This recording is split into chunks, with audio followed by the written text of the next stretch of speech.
Ashley Pettet. This is our special guest for tonight. Hi. And I'm going to say some words about her, but I just want to say thank you for being here. This is our inaugural Voice Week event, which is really just 2 days because we all go on fall break, or wellness days on Wednesday. But we're trying something new, Dr. Carr and I, in terms of providing some kind of concentrated events that deal specifically with vocal issues and also just issues of the music business in general. So I want to welcome all of you singers, all of you non-singers as well, particularly any Honors College students, for maybe this is your first time in Shea. Welcome to Shea. And so make sure to put your name on the blue sheet in the back if you want midday credit, if you want your extra point in your jury, if you want honors credit. And now we'll get started. So I'm going to see. So we're gonna kind of do this in an interview style. And then if anybody has any questions at any point, please raise your hand and ask. We'd love to keep this an open conversation. So I'm so glad you could join us for tonight's career talk. It's my pleasure to introduce our guest, Ashley Pettet. She's a vocalist, a musician, an actress, a writer, a producer, whose distinguished career has taken her to Lincoln Center, Madison Square Garden, Broadway, international stages, and even the White House. She performs with her mom, Denise, in their mother-daughter duo, and together they've expanded their work into a 3-generation collaboration with Ashley's son, Todd. And she's also a proud WP Honors alum. So she graduated with a jazz degree from William Patterson, and then also has an MBA in music business from William Patterson. And she combines her artistry and entrepreneurship with a strong commitment to outreach and mentorship. In fact, you're on the advisory council for the Honors College. Yes. So please help me in welcoming Ashley to speak.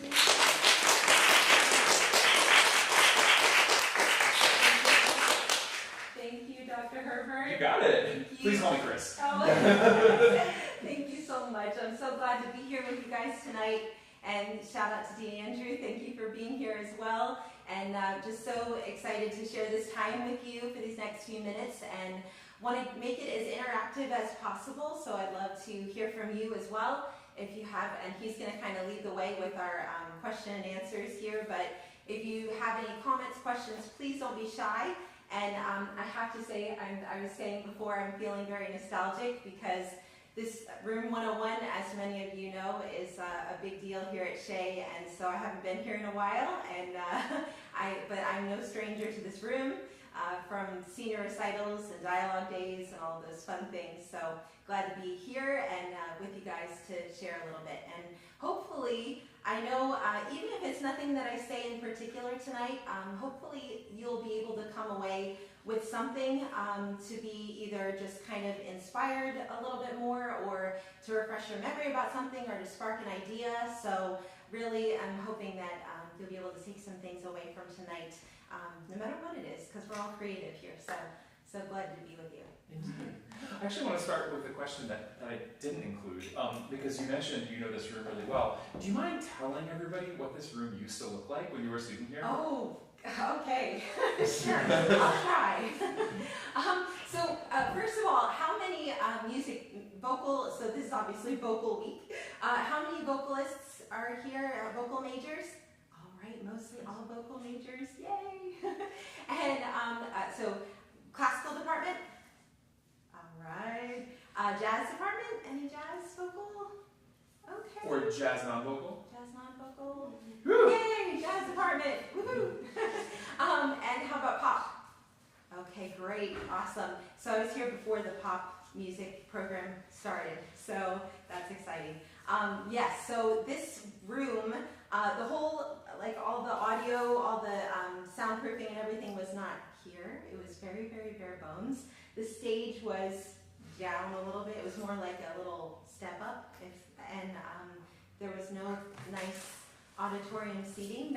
No offense to the previous room, but it's definitely been had a nice overhaul because it probably was not redone for many, many years. But yeah, so yeah. Did it resemble Shea 103? Probably, yeah, and this all is of course different. That's a nice feature. Yes. Yeah. So getting to the script. So you have this master's in business administration from William Patterson, specifically in music business, which is not, I don't believe we even offer this degree anymore. Yeah, I don't. But I'm curious, what inspired you to go to graduate school after you finished here to get this MBA, this Master's of Business Administration in Music Business, and how has it influenced what you do as an artist? Absolutely, it's a great question. So definitely one thing for all, how many of you are more on the freshman side or, yeah? Oh, good, quite a few. How about getting ready to graduate, more like junior, senior? Almost there, right? In the music business, in the world of music, I'm sure you may have already experienced this depending on your path. Everybody's story is different, everybody's journey is different, but I had an interesting twists and turns to my career. I started out on Broadway as a child actress. So before I even got to music school, I had a really interesting career in the world of music, and just got the opportunity to work with a lot of amazing people, and to see all of that, to kind of learn in, not in the classroom, really learn out in the world, and that was amazing. And so then by the time I got to music school, and of course the jazz program, it was a whole new experience for me. So seeing a lot of different sides of the music business, of course, the artistic side, of course, as what we all, I assume we're all in the same boat, as far as caring about the artistic side of things, caring about your performance, the art that you create. That is super important, and that is why you do what you do. But then seeing all of these different aspects of management, and seeing about how some of my friends, their careers as actresses, musicians, performers, they were often limited, and I even saw that different aspects of being represented a certain way for auditions and different things like that, and seeing a lot of opportunities that were available in the music business kind of always intrigued me, and so seeing that might afford me some more opportunity to be able to actually make it a career. That's part of what created the interest for me to say, hey, maybe I should learn. I actually was originally going to be a business major for my undergrad. I applied for the jazz program, but I applied for the music business program originally. And James Williams, who was the director at the time, said, no, you have to go for performance. So he convinced me to do that. And it was a wonderful experience. But then I did want to continue on. I wanted to be able to have, as I'm sure you feel, I wanted to have a lot of different options after graduation to say, okay, well, if I'm going to have a career in music, I need to be able to have maybe a competitive edge. I need to be able to, if I'm going to apply for a certain, maybe a job on the management side of things. I wasn't sure at the time of what I exactly wanted to do after graduation. I knew I always wanted to keep performing, but as far as making a living, that was my main motivation for wanting to get my MBA. So thank you. And it was a great opportunity.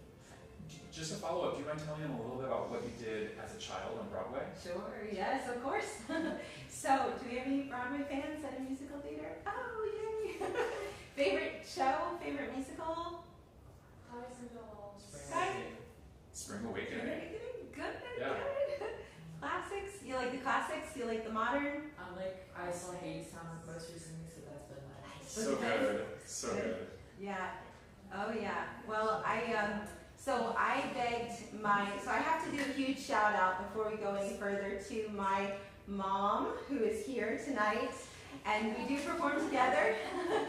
So she is also hugely responsible. She drugged me everywhere. I begged her to take me into audition for Annie. There was a huge casting call for Annie. I was 6 years old when I auditioned, and I got the part of Molly after many, many callbacks and many, many auditions. You have to jump through the hoops. But I got the part of Molly on the Broadway tour of Annie, and that kind of started a series of events in my career. And so any of you, when you were younger, you just knew that you wanted to be on stage performing, right? That I just knew that that's what I wanted to do in some capacity. So long story short, got the part of Molly and Annie, and then went kind of from show to show. So I was in Annie Warbucks in New York City, Broadway, and then the Sound of Music Broadway tour. So those are very classic old school musicals, but they were great. I loved it. I had the opportunity to travel with Marie Osmond in the Sound of Music. Amazing. And she was great, by the way. She was wonderful and very, very talented. But not, so all the vocal students, you can appreciate this, she was not your typical Julie Andrews Maria as far as the classical training. She had her own, have you guys heard of Marie Osmond? I don't know, maybe not. No? Ah! So she used to be very, very well known in the music industry. Her family, it would be, I'm trying to think of a good example now, I don't know, but she was very well known. It's hard to make a comparison. Yeah. But anyway, so she was more like a country pop kind of sound. So if you know the Sound of Music at all, but she did a great job of performing in the show. So had opportunities like that, and actually it was really cool because that's how we met through Dean Andrew. We did a Donna McKechnie. Do you know Donna McKechnie? Does anybody know who Donna is? She was a Broadway star. She was a Broadway star. She was the original Cassie in a chorus line. So if you know that show at all, but she's still around. She just finished her run in Wicked. On Broadway. So she is such a great, very elegant, very wonderful singer, dancer, actress. So again, just having the opportunity to perform in spaces like that and see different people like that. I had the opportunity to travel to different places internationally, and again, it just continued to spark my love for performing and seeing all these people like Chita Rivera, different people that you see that are these iconic performers. I was in, a funny story, do you know who Kristen Chenoweth is? I hope. She was actually, before she was well known, I was in a reading with her in New York City.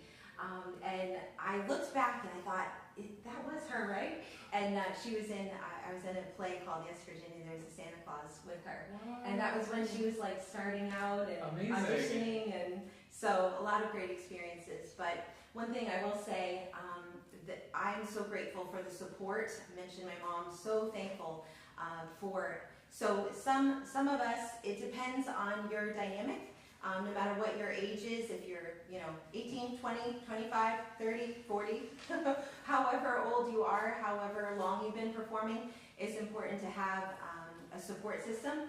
And so for me, it's my family. I'm so grateful for her to be there for me, to support me, and encourage me to do that. So whoever that is for you, lean into that, and be sure to tell them thank you.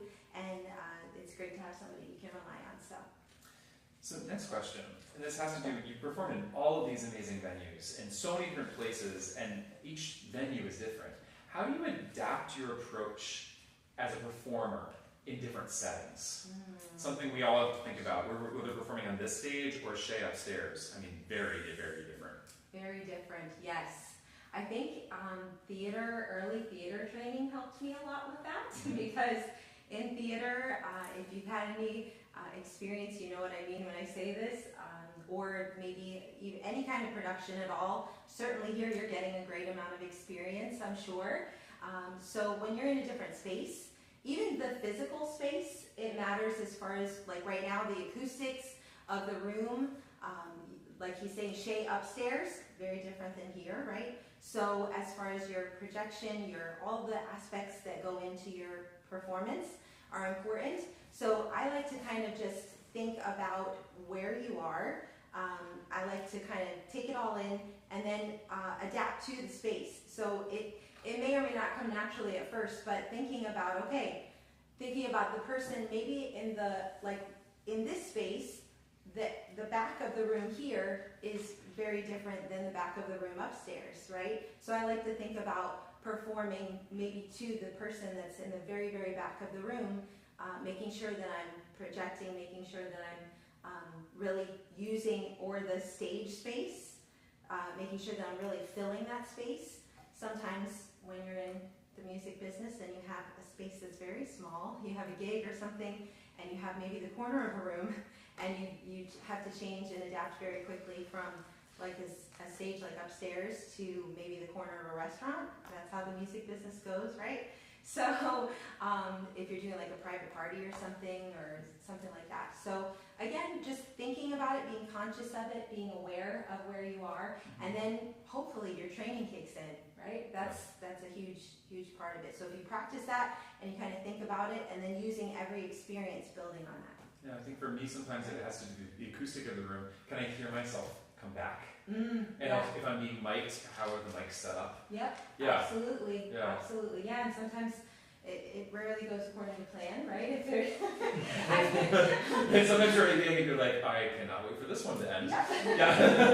in situations traveling where you have great sound engineers, but maybe the mic is just cut out, and you have to, if you have a microphone, depending again on where you are. But I'm grateful for a lot of different experiences. Indeed. Thanks for that. So you wear all these different hats. You are a vocalist, you're an actress, you're a writer, you're a producer. How do you find balance between all these different creative roles? That's another good, he's got good questions. I can tell he's a great teacher. Well, I think, again, being creative, enjoying the creative part of that, I think a lot of times if you use every experience that you have here at school, again, in the world, if you've played gigs before, or even just observing, going to a show and watching, I think being a continual student, kind of always learning, always, so that aspect of learning about everything going on around, then and asking questions, really absorbing all the experiences. So again, theater was a huge thing for me. Seeing all of that at work, I think when you're doing that, a lot of times you have to, you run backstage, you have a quick change, you have to work with the stage manager, the director, take direction. You're already wearing a lot of those hats. You're already thinking in those terms. Here, as you probably experienced with any aspect of performing, chorus, whatever it is, you have to already do a lot of that. So I think just kind of always being open to adapting. So, thanks for that. Yeah, I find it difficult too sometimes, just as a college professor, and I also perform, and I've got other creative projects that are happening. I wrote a libretto this year, and I have to set time aside for each one and kind of like find my flow state in that place. Yes. It seems like you have an easy you can adapt pretty easily from one flow state to another. Oh. I mean, it seems like you. I'm guessing. Oh, yeah. Thanks. Yeah. Thank you. Yeah. I think a lot of times too, taking from experiences, maybe taking from times that were a little more challenging, and that's a continual thing. It's not like you get to a point and it's like, oh, you've arrived. And I even saw that with a lot of people like the Donovan techniques who are 8 years old and still performing. You've never just arrived and you sit back and say, okay, great, I've got it all figured out, I know it all, I don't have to, think about trying anymore. So I think just continually learning and then using experiences. I mean, there have been a lot of experiences that I look back and say, even right after, like maybe a performance or a concert or creating different things where I'm like, oh, I wish I would have done this differently, or oh man, why didn't I do, I'm sure you've been in that boat before, where you say, oh, why didn't I just think about that when I was in the moment? So I think maybe trying to learn from that and remember, okay, what would I do next time if I was in the same exact spot? And then when that opportunity hopefully comes up, then it's like, okay, then I'm ready. And then the next time. So I think a lot out of necessity too, like trying to get gigs, especially out of college at that stage, it's like, okay, you really want to make a career out of it. Well, you got to get bookings. How are you going to get bookings? So I've had agents and managers before, but that's what piqued my interest with like, okay, maybe I can, work on getting some bookings for myself, for my family, for us. How can we do that? And, talking to people and learning and making contacts, making connections. And don't ever overlook anyone. That's a big thing, I think, in our world. Sometimes people, I've been in rooms with people who would be considered a very big deal, but a lot of times people look at one person and say, oh, they're a big deal, but then they'll kind of like overlook someone right next to them. And first of all, I don't think you want to do that as a human being, No. but kindness goes a long way in any field. But being in music, we're all about that anyway. Music brings us together, but really never underestimate, the things that you can do when you work together with someone. That's fantastic. I mean, you made a perfect segue because my next question is about what it's like in your family business. What is it like performing with your mom and now your son in this 3-generation collaboration? I'm glad you asked. So now I want to give a big shout out to Todd. My son Todd is in the back. He's also a Willie P. alum. He graduated last year, and he kind of had his foot in the music department. He did digital music arranging, so he's also a musician, and he has been working with us on our recording projects, and he plays bass, and he does sing, but he doesn't make that as widely known. But I'm so grateful for us to be able to do it together, multi-generation. So I told you before, family is very important. And again, when you find whether it's blood family or someone who's special to you, it's so important to hold close people who have your back. So I'm really grateful for us to be able to do this together. And it's amazing to me because I was telling you about how supportive my mom has been all these years, in and out of New York City. She owned her own nursery school, would drive me into New York City for a show every night, come back into Jersey, get up, run her school. I would go to school, and then we would do it all over again. We were talking about commuting before. That sounds exhausting. I don't know how she did it.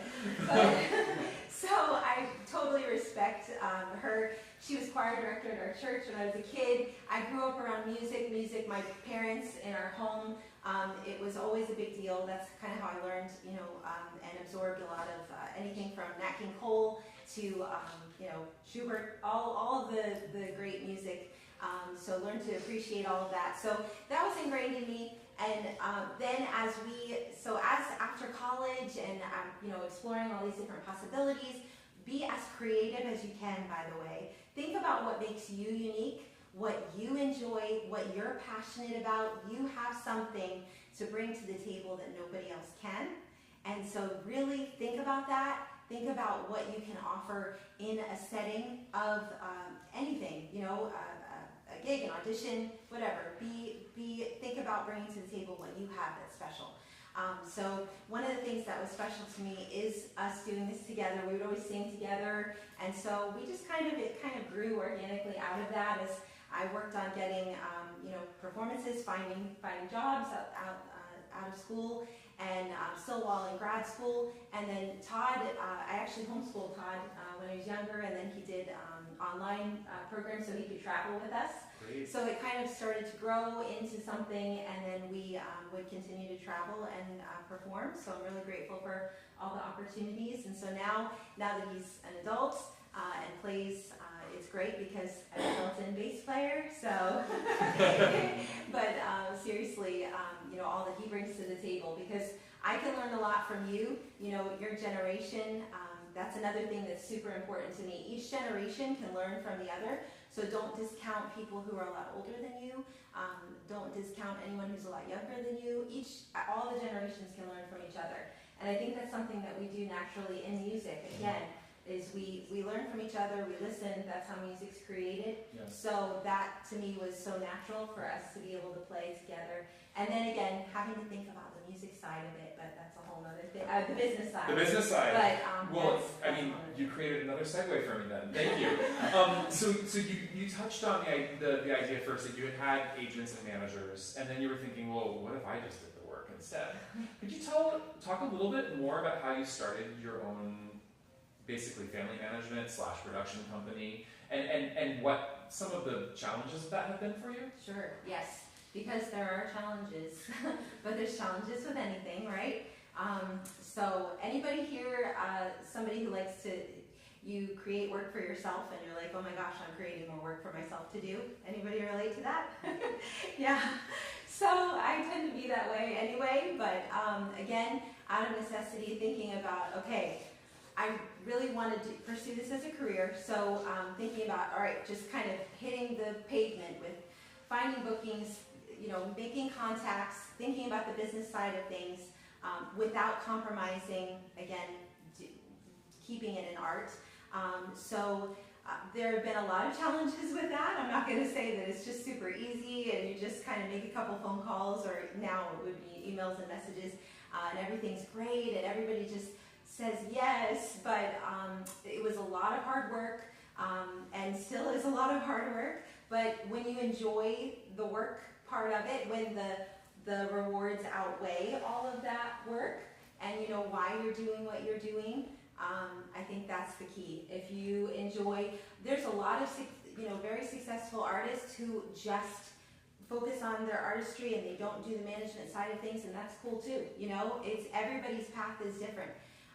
But I always liked the idea of that, and again, I think some of it may be my background. So just exploring that side, and it really is interesting to me when you start seeing some artists. Christian McBride was here back in the spring. Did anybody see him when he came? He's still here. Oh yeah, he for the jazz room. Yes, great. So he is another example of like a lot of artists like that. You think of them as just an artist, but they're really in charge of they know what the side of the production and the bookings and all that kind of stuff. So I would encourage you, each one of you, to think about the fact that you are you're your own manager. Even if you get a manager, that's great. You get an agent, you get a production company, you work for it, you audition, you get jobs.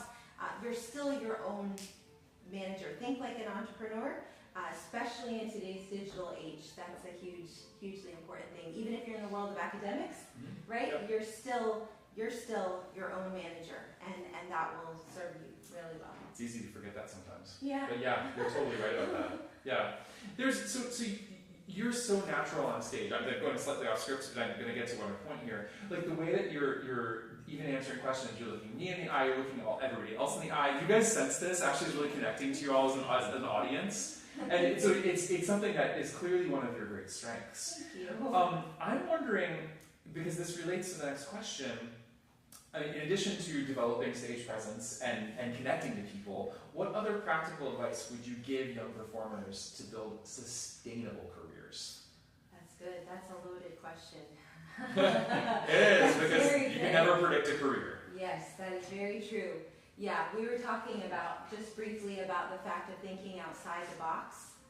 So as far as sustainable careers, so it's also quickly evolving, right? Careers now are meaning different things. Artistry and music is always going to be, I believe and I hope, it is always going to have that core, but it's quickly evolving with technology, with different aspects with the world, the changing world.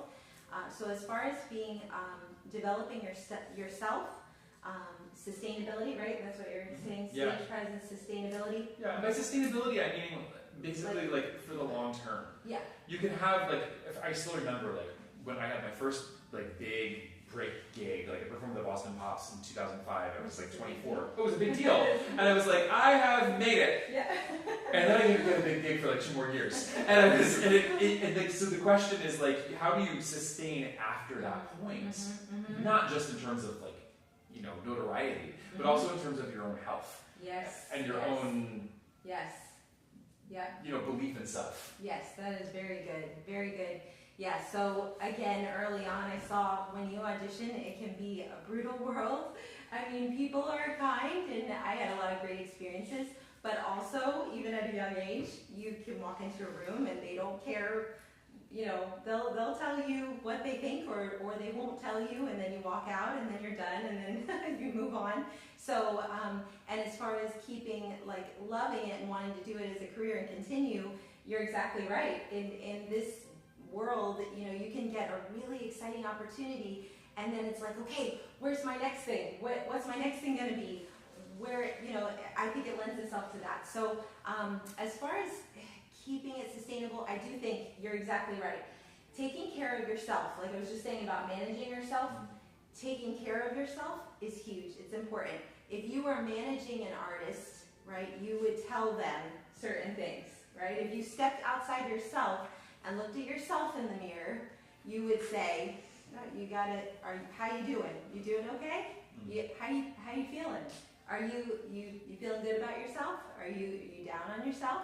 Are you discouraged? Are you taking care of yourself? Are you doing stuff that's not going to serve you well? Are you, maybe abusing your body in ways that you shouldn't? Are you not getting enough sleep? Are you not, I don't know, whatever it is. So it is important. That is huge because as performers, as anyone related to this world, you are the thing. You are the art. So if you don't take good care of yourself, that's not going to be sustainable for sure. So you want to make sure, mentally, your mental health, that you, again, in a world where we hear about that all the time, sometimes, I don't know about you, but it can still be a challenge to say, maybe like your confidence level, or maybe you feel great, and then all of a sudden something will happen where it just derails you. So staying in check with yourself, again, maybe having someone that you can count on to stay in check with, taking good care of yourself in every way. I think too, another funny thing is maybe appreciating other areas outside, because I know we're probably all very driven in here. So when you get focused on your career, your performing, your singing, whatever it is that you're passionate about, sometimes it's easy to lose track, lose sight. So oftentimes appreciating other things, and again, that comes from maybe stepping outside, going to an event that's something you wouldn't necessarily go to. That's a safe thing to go to, but it's something different, experimenting a little bit, or maybe listening to another kind of music that you don't normally listen to, or asking advice. Yeah. Here you have a lot. I think back, to a lot of people here who I had access to. I wouldn't be able to ask them that. I wouldn't be able to maybe go to somebody like, any of these great artists here who are teachers. I wouldn't be able to maybe hunt them down at a gig and ask them, but I could ask them right here. I could see them in the halls of Shea and say, hey, what do you think about such and such? So again, take care of yourself. Think think outside the box in every way, and hopefully those are some little takeaways. That's very wise, thank you. So here's a more kind of general question that we'll kind of close this interview section with.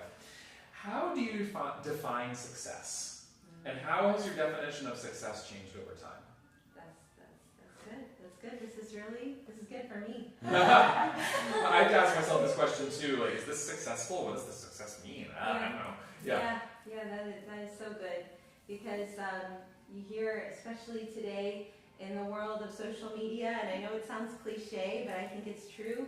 It's all about who has more followers, who has more likes, who has more listens, more streams, or attendance at, whatever it is, or just popularity, whatever, sometimes the superficial, or money, superficial success things, but when you start seeing, I've had, unfortunately, some friends who have made it big in the world of the film industry or music, and the definition that you would say they are hugely successful, you can see firsthand that it doesn't serve them well, they're not happy, and they're not feeling very successful. So I think success, again, it's a very, to sum it all down into a couple words, it's difficult to put into words, but I think being authentic, being really appreciating, having a good perspective on what life is really all about, that is true success, and being fulfilled, doing what you're called to do, helping other people. That's huge, because I know from times that people have helped me, maybe if I'm at a really low point, or just discouraged, or needed something. That's all that matters in that moment, when someone helps you, when someone contributes something to the world. That's what really matters. That's beautiful. Yeah, I agree with you.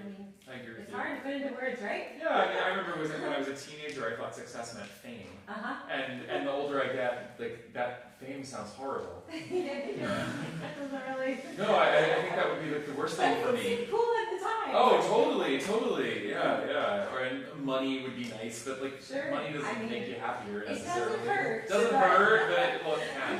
It can. Well, that's true. Yeah. That's true. Yes. Yeah, it depends on your family. So one final question, and then I would love to open the floor to anybody else who has questions. If you could give advice, any piece of advice to your former college-age self, what would that piece of advice be? Oh boy. Well, okay. Well, standing right here, I probably was standing right here on my senior recital night, graduating from my, getting my jazz studies degree at the time.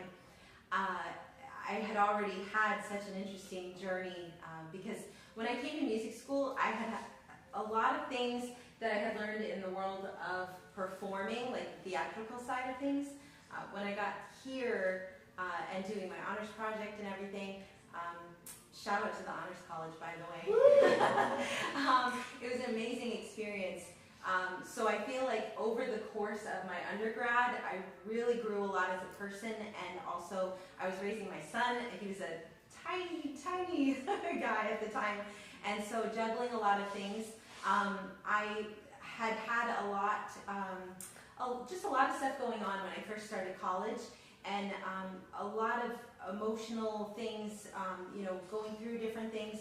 So I think if I were to look back now, even in the course of those 4 years, I reflected on that when I was getting, as I'm sure our seniors here, I'm sure you're probably doing some reflecting, kind of thinking about things. So I think looking back, I would have encouraged myself just to, a lot of the things that we think a lot of things that hold us back are all in our head, right? So a lot of times it's all in your head, some of the things that you put the limitations on yourself as far as what you can and can't do, a lot of the stuff that you maybe think you're worried about what somebody else thinks about you.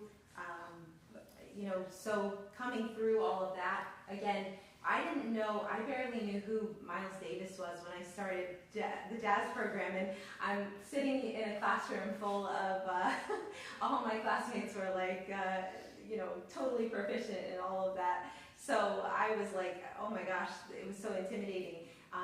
But again, just thinking about focusing on your own journey, on learning what can you do to grow, what can you do to help others. I know, again, it's been said before, but it's a very fulfilling thing. So I would just tell myself, go for it, girl. Just don't worry about what this person thinks about you. Don't worry about impressing this person. What can you learn? How can you grow? How can you give? That's really what matters. Advice taken, thank you. No, I appreciate that. It's true. I mean, the hours I've wasted in my head thinking of what other people think. I mean, anybody else relate to that? Yeah. So Ashley's just given us a huge amount of information about this really fantastic career, and also just the amazing person you are. I'm curious if anybody here has follow-ups about any aspect of her career or anything she said that might. Yeah. Person back there. Yeah. So I want to kind of go back to the self-care topic, because I'm only 20, but I'm starting to think like, okay, I want to be alive for like a long time. Yes, that would be good. I feel like it's kind of hard to talk to people who don't do music or art about this, because they're like, oh, just take a break. But like,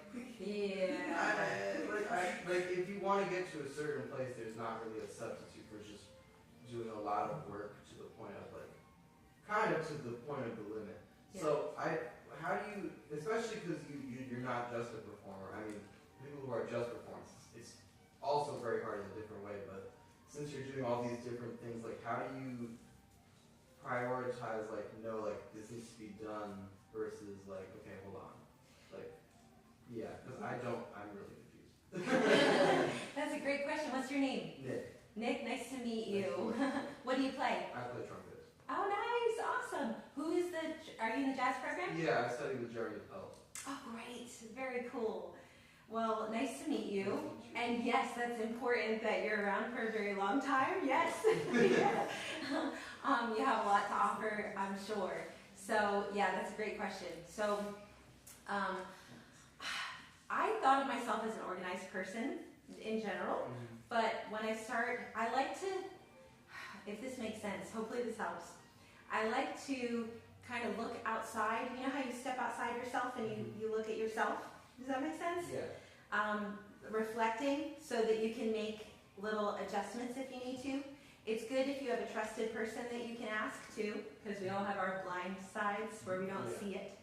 But I always thought of myself at one thing I noticed on a practical level. I thought of myself as like, okay, I'm organized, conscientious, make good grades, do all that stuff, work hard. But I started noticing even just simple like organizational things. And again, I think it goes back to the thing about just learning, just continuing to learn. So you're in school right now, which is great. You're learning a lot. But I would encourage you never stop learning. So if you are your own project and you're learning about yourself in this process, you're learning about what makes you tick. So something for me might be different for you. So just take this with a grain of salt, because for you it might be something else, but hopefully this kind of helps you. So again, having to juggle different things, I would try to like compartmentalize. And then I would say, oh yeah, I'm organized. And then it'd be like, okay, well I've written all these little notes down in my phone or on paper, and they're like everywhere, and I can't organize, I can't save time. I have to be making booking calls at a certain, so I tried to start organizing, like also getting training in different areas where I would listen to something or read something about like personal development or something like that, or from the people who know. So like people who are business people are going to know specialized information about how to run a business. People who know obviously arts, music, that part, but maybe finding people who specialize in all the areas that you have to figure out, whatever you can get from them, and then compartmentalizing. Okay, I'm going to do booking calls or contacts or whatever it is, practice, of course, we know that already, but other things, I'm going to compartmentalize, or I'm going to create a schedule for myself. Again, being an entrepreneur. Think of yourself as an entrepreneur.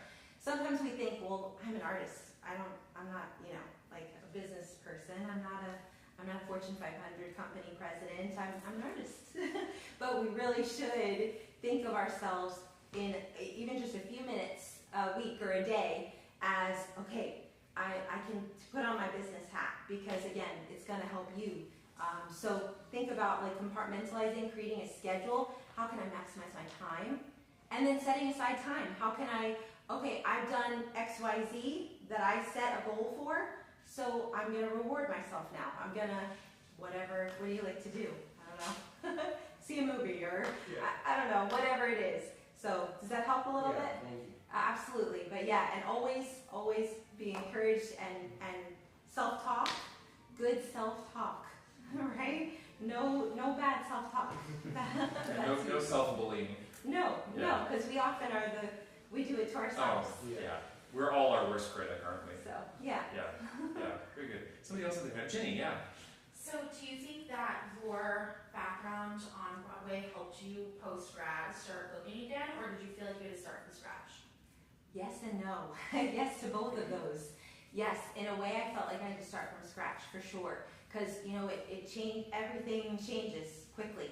So contacts change, people change, and sometimes people are nice and remember you, and other times people, think they're too cool all of a sudden for you or whatever. You're like, hey, I knew you, and then you haven't seen them in 7 years, and then whatever. So in some ways I felt like I had to start over, and also because our goals were a little different after grad.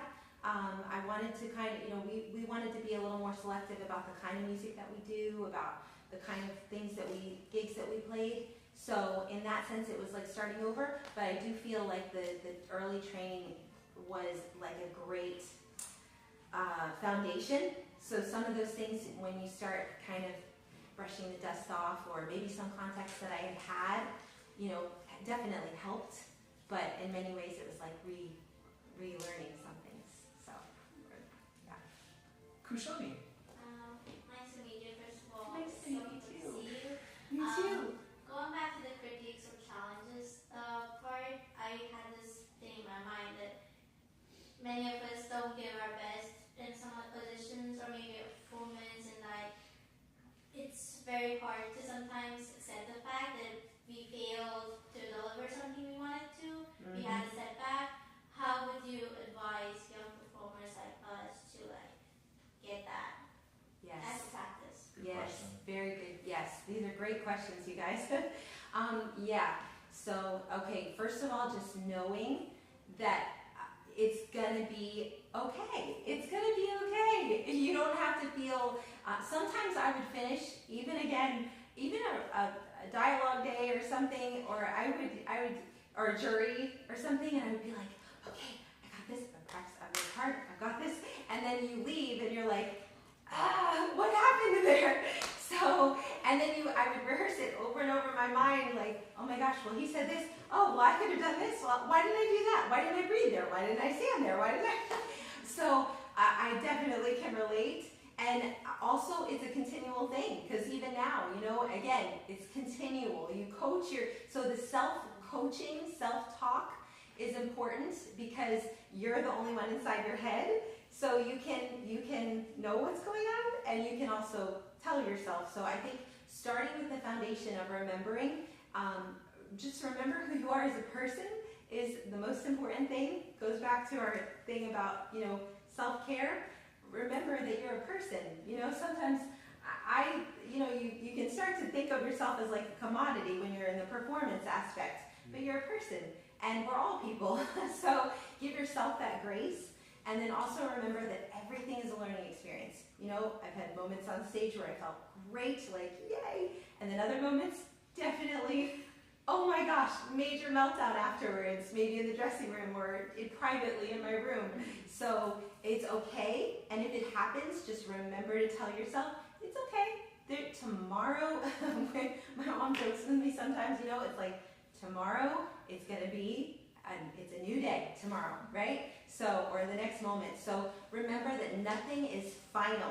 Nothing is like, okay, this is it. Even if it's a huge audition or a huge recital, you do your best and you let everything kick in at that point. And then when you're done, you're like, okay, what did I do great here? What would I do differently next time? What can I learn from that? And then just remember that there's something else next. Everything, it's a continual process.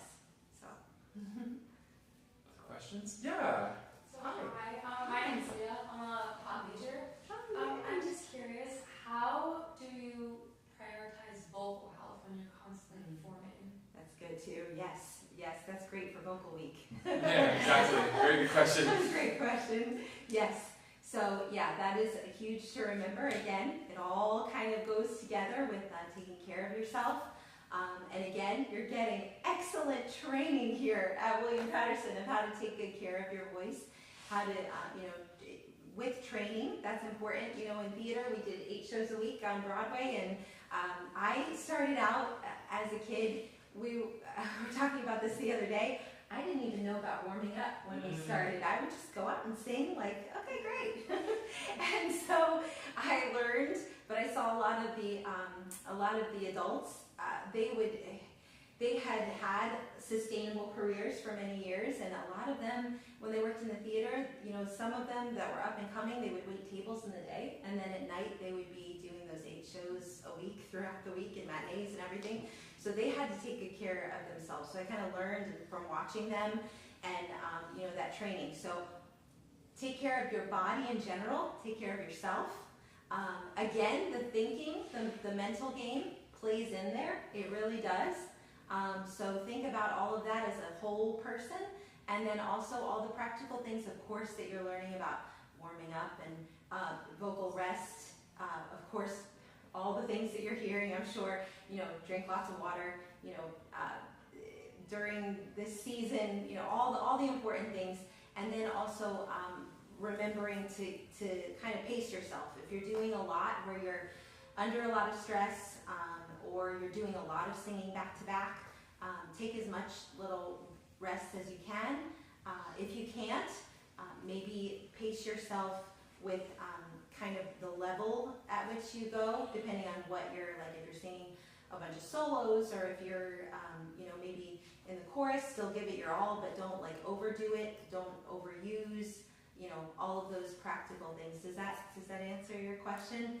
Just make sure that you take care of yourself, and then of course pace it out as much as you can, and also don't push it, because I know sometimes that can happen if you get excited or whatever. Just again, continue to remind yourself, and you can sustain a lot. You can go for a long time as long as you pace it out. As a voice teacher, I just want to add effective marking and rehearsal. So marking, by marking we mean like half singing or under singing. Under singing is kind of a bad word, so I would say half singing in rehearsal with very good diction, but not pressure on the voice itself. That's a really effective way of preserving yourself in rehearsal, which is usually when injuries take place. Yeah. And you can feel it, if you start to feel that. Yeah. Over pressing, you're like, okay, wait a minute. Yeah, wait a minute. I need mark to here. Take this note down the octave, whatever it is. Yeah. Good question. Yeah. Any other questions? Yeah, Prashant. So you started in Broadway as a kid, and then you came here and did jazz, and I hope you have done a lot more stuff. So was there a time in your life where you had this question, like, should I be focusing on one style or genre? Because personally, I come from Indian classical roots, and then I'm doing jazz right now. I've done pop before. I did opera last semester. I'm doing musical theater this semester. I'm like, I want to try all these different things, but at the same time, should I start having this time with myself to discuss with myself that should I be choosing a genre specifically to focus in as my mainstream? Yes. Do you find yourself gravitating toward one particular thing? Not yet, You're because still I'm experimenting? versatile. Yes. My mom pushes me towards that. Yeah. Sing everything. Try everything. That's good. Certainly, I think college is a great area to try and explore. You have nothing to lose here, you are at any point, but especially in college, just go, try different things. This is a time to try it out. I will say, as you continue, what grade are you? Sophomore. Okay, yeah. So as you continue to develop different, in different classes or groups, I would say, see if there's something that you kind of start to.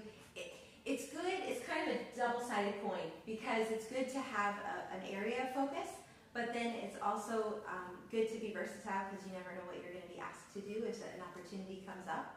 So maybe, I would say eventually, as you start to explore, maybe see if you're kind of gravitating toward one particular thing that you enjoy. For me, it was like, it started to be things that I enjoyed listening to and singing along with, and I really would kind of go back to those things.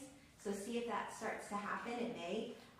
And then if not, just keep kind of exploring until you, find maybe one or two specialties, but then be open to being versatile. That's a good answer. Well, unfortunately, this is going to bring us to the end of the evening, but from my own perspective, you've given so much wonderful advice tonight and lived experience, and I resonate so much with it. I kind of feel like you should have a podcast so you can be in our heads all the time. Seriously, because you have such amazing advice, and you give it in such a kind way. And that comes through entirely. You're such a kind, generous, mentoring person. And thank you, Ashley. Thank you so much. Well, it's a joy to be with you. And I have to say, he's an amazing professor that you have here. We have just gotten to know each other, and you're in really great hands here. So he's an amazing person. I can tell he cares about you as students individually, and so it's an honor to be here with you. It's an honor to get to know you. Thank you. And to be back here. Yay! Hey. Well, you're welcome back anytime. Thank So you thank so you. Really appreciate it. Make sure you guys sign your name on that sheet if you want your credit for honors, for midday credit, and professional midday credit, and for your point your voice. And if you ever need anything, you can definitely reach out. Anything at all. Any questions or anything. And thanks for being such a great audience, everybody. Really appreciate it. That was lovely. Thank you. It's a joy to be here and do this. Yeah, thank you. So,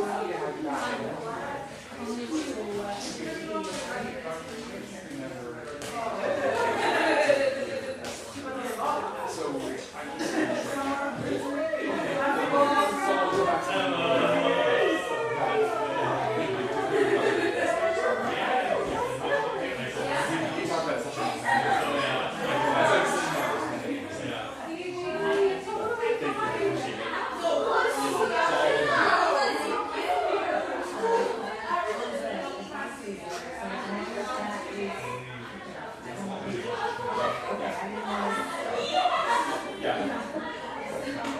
Oh, cool.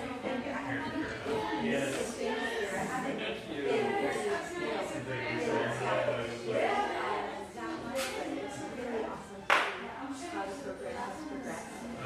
All they're doing for, I was thinking how much